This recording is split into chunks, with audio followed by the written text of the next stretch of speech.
सुन्नु न, तपाईले सब्जी बनाउनु पर्यो भने सबसे पहिला के जरुरत पर्छ?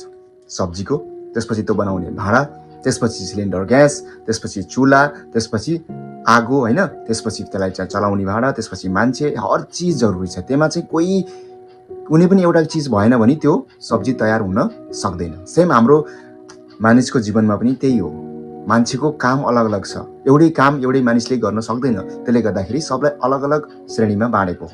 र त्यसमा हामीले के गरियो, म ठुलो, म सानो, यसले गर्ने काम सानो, यो गर्ने काम ठुलो, तर त्यसमा कोही सानो ठुलो हुँदैन नि त। सबले आफ्नो आफ्नो लेभलमा काम गर्ने हो नि त। कोही बिना कोही पुरा हुनै सक्दैन के।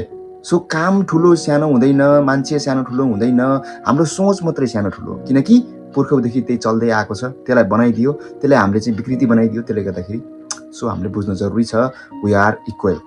सबैले आफ्नो आफ्नो लेभलमा काम गर्ने हो, सबै ठुलो हो।